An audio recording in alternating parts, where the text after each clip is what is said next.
Hello everybody, my name is Ansel. Welcome back to Let's Play HOI4 Mexico. Let us continue on from where we last left off. So, we're currently nationalizing the oil fields. We're going to try to get German aid, which will let us join the Central Powers. This will give us a lot of land force, I'm assuming against the United States. And then we have to march southwards. We're going to increase some world tension. That's fine. Yeah, that's fine. We'll just attack and everything will go great. Integrate the South, unify Central America, push towards all these people. Paraguay. Does it actually not include Brazil? I don't think so, actually.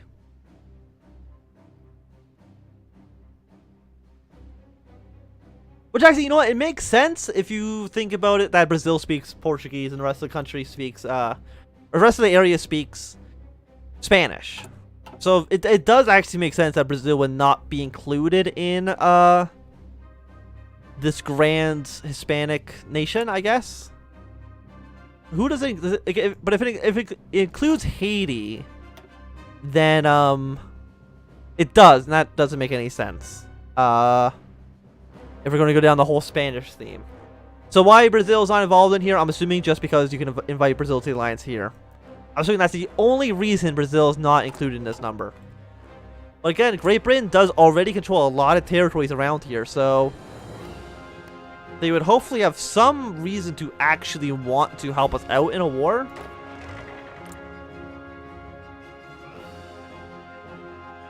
Independence is guaranteed by the United States. Well, the independence of the United States is guaranteed by Canada. And you're supporting China through Lend-Lease against the Soviets. Not a massive surprise there. Okay, well it is 1940 now, so let us get better infantry equipment. Again, to try to withstand any kind of American pressure, which might come in the future. So we have about a month until the oil fields are done. The British are going to hate us.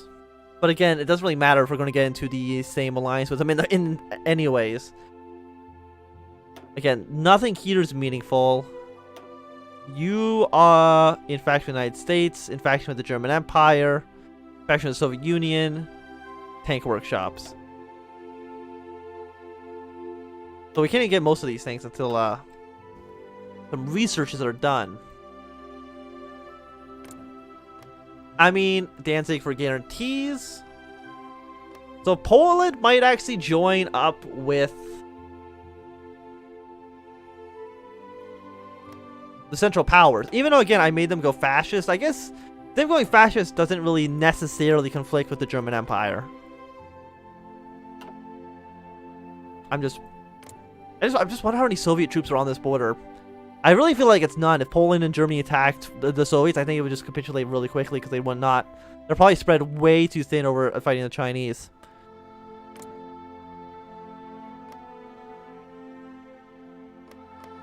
Capital shift focus. So I think France and Italy at some point will create an alliance, but I don't think Romania is going to join it. Yeah, so it's going to be like this weird German, British, Mexican alliance against Canada, the United States, and France. That's how I'm kind of seeing the overall end goal being here. Again, not the war I thought I was going to be trying to get myself into, but it's kind of the one that's happening. So I think you're mostly missing troops. I mean, but you're like basically all infantry. So I think I actually need to send like some of the tank divisions. Yeah, so you guys use fuel.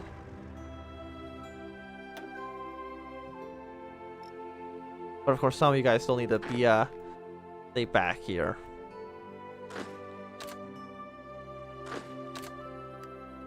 Yeah, so some of you go back. And we'll send some of the tanks and stuff forward to assist with against the United States, because I think it makes sense that they'd be better off facing the target that would be more likely to actually kill us.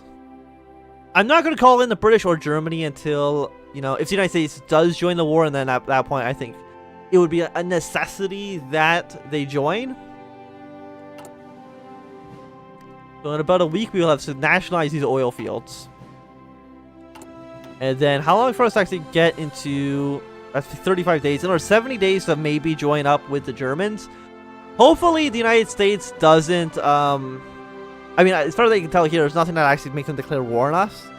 They won't like it, but they're not actively going to try to fight me. Which I see as a positive situation. And even then, it's actually only a plus 10.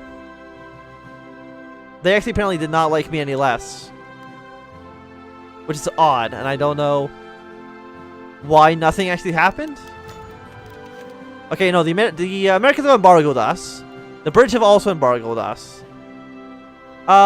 In response to our nationalization of their oil concessions, Alf Landon has decided to accept demands of the oil companies and place an embargo on our country. Fine. So we're no longer trading with the United States. Apparently they don't actually hate us anymore. And it's going to be really awkward for Britain when we actually join their faction very, very soon. Because yeah, it is a German-led faction. So I almost kind of feel like Germany's in a better position right now than they are normally. I mean, again, it's 1940 and no war is actually broken out. And I think the world's not actually going towards war. So other than the Chinese situation, we've actually made a more peaceful world. Unintentionally, but it is kind of how it's ended up. And I wonder what's going to happen. Like, if I attack Guatemala, the United States is probably going to get involved in the war. And the United States is going to be at war with us. But the United States is not going to be in a faction, which means that Germany and Britain can send all their troops towards our border. And then at that point, I don't know. I don't know how this all will play out. Still, it's fascinating to say the least. We saw like no manpower. We need to change our laws soon-ish. We can't change the laws until we're at war. So we're in a kind of a catch-22 where we can't really it's not catch-22. But we cannot get more troops into the barracks. We're stuck at this number until we're actually actively at war. I mean, we're being embargoed by the United States. Which is all because they are still trading with us. But just it's like it's not really affecting us that much. So I don't really know what the embargo does. But on the bright side, we have all of our oil, which really means we're getting oil. Like our fuel is going up by a lot more than it was before. Look at that, full oil reserves, fantastic. I assume that's a really good thing. How are the borders going? We're mostly done most of them. So that means as soon as we get to this, the interior defense plan, that should add level 2 force to everywhere. Also, what I find odd is that if you nationalize the oil field, you can really join any faction. Like this event, Mexican entry into the common turn. Even though I'm democratic, I can go through this tree. Even though I am democratic, I could theoretically join up with Nazi Germany. This doesn't give us an event to join an American alliance. That doesn't do anything. Or it's one of the following: coastal defense plan or interior defense plan. Yeah, I mean, it seems like again, it's weird.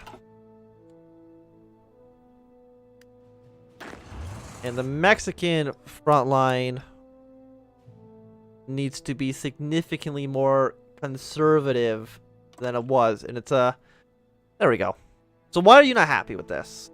Large herd crossing provisions are still preparing. Understandable. Have all your troops actually gone there? It looks like they have. Oh, that's interesting. That's a new little button. Mine sweeping, mine laying. Must be a war to activate this mission.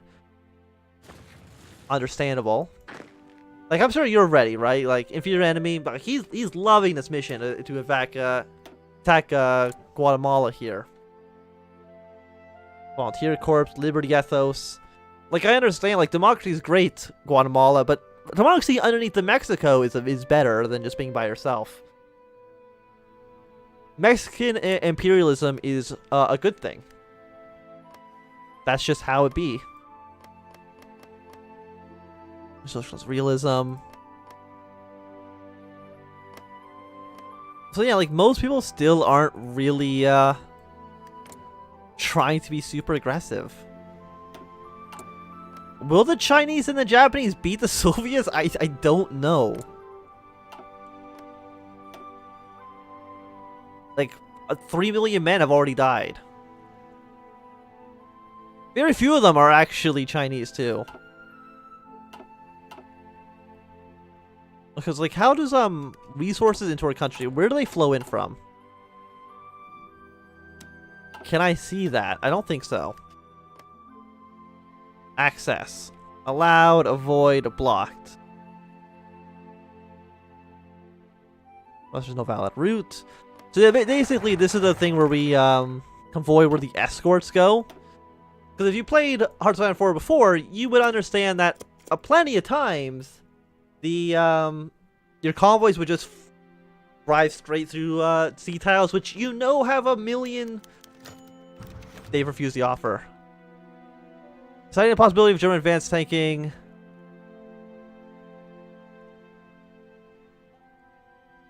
Okay, well, Germany, I think Germany might actually deny my offer to join the Central Powers. Germany! Be my friend. If you don't be my friend, this entire situation is backfire and I can't go back. I can't, undo this. I mean, I can go down this tree still for one civilian factory, but kind of blocked myself out.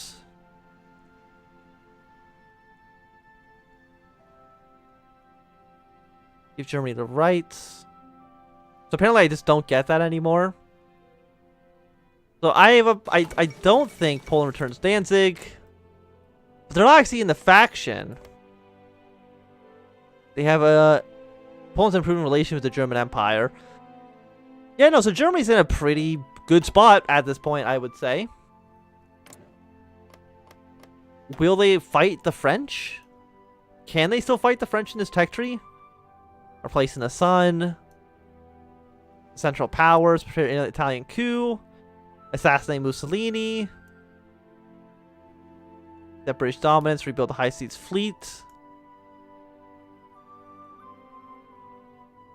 War goals on Britain, which doesn't actually do anything because they're in a faction together. And also war goals against the French. Germany, please accept my alliance. I beg of you. They're too powerful compared to us. Then the Tache. Non-aggression pact.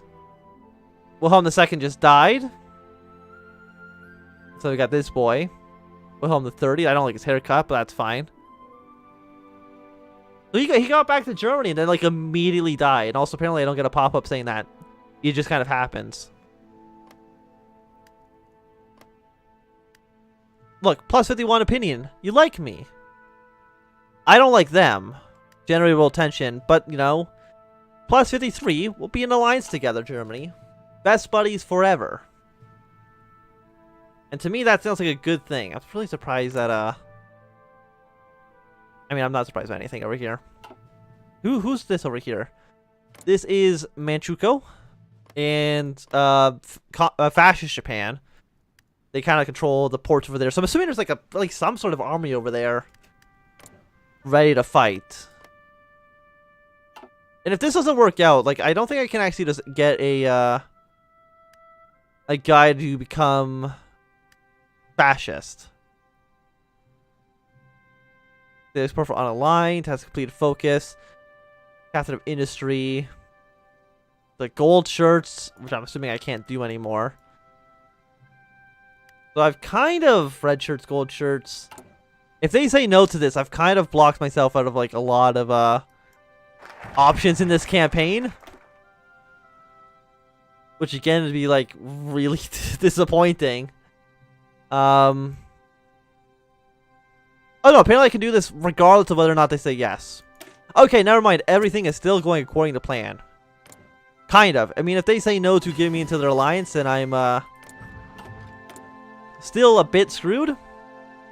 But I'm less screwed because my military plans at least will still kind of go through. 5% discount on these is terrible. Why would I want a 5% discount? Tactical mission. Okay, apparently we're still a member of their training thing, but like not that much of a member. I mean, it's 1940, so let's get the research tech going. Okay, we've done it. We have now entered the Central Powers. The United Mexican States joined the Central Powers. Earlier today, the German Empire and the United Mexican States issued a joint statement that the latter has now been formally granted membership of the Central Powers. Whether this partnership will be used for offensive or defensive purpose remains to be seen. They seek strength in numbers. So, yeah. Again, this is the logical conclusion of what we've been doing. So, like, how many troops do you guys actually have? You have 132 divisions. You have 88 divisions. But where is your army then? Is it all in Africa? I mean, it's kind of spread out everywhere, isn't it? The 132 divisions, like, they've got to be somewhere. And I really don't see where they are. Like, I see a hand... Okay, we got 14 divisions here. A handful all around there. None in Sri Lanka. I mean, there's a decent amount of them in the colonies. I mean, there's actually a decent amount over in, I mean, that's 10 divisions in the Bahamas. So maybe they will be a lot more useful than I originally had thought they to be. You know, clearly this is in our best interest. Mexico is the greatest of the Central Powers. And now within, this is a 35-day plan. So within 70 days, we'll be able to attack into Central America. And clearly that is the logical point. Maybe the United States will be declaring war on us. They are nowhere near as strong as we are in terms of our entire faction. Our faction has like over 200 divisions in it. So we like, it's 2-1 against the United States.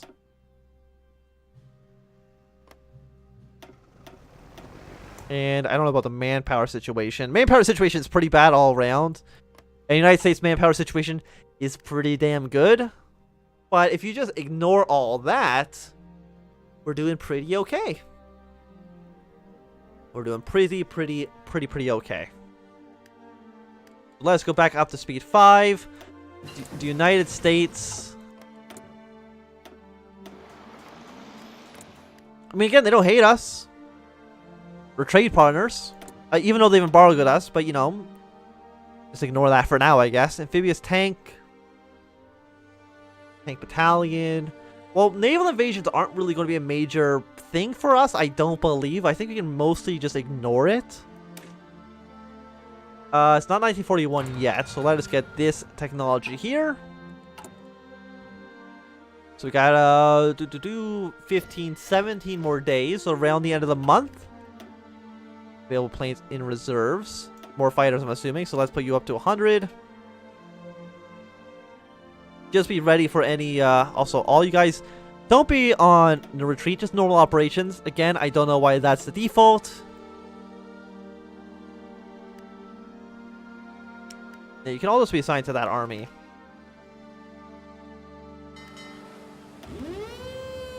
Let's try to combine our navies. Combine into one army. Reserve fleets for the Steeder. But I do think it's going to be actually a good time to end this episode. Thank you for watching. My name is Anthem. If you've enjoyed, remember to thumbs up. If you're not enjoying, you can always thumb down. You want to see more, subscribe, and goodbye.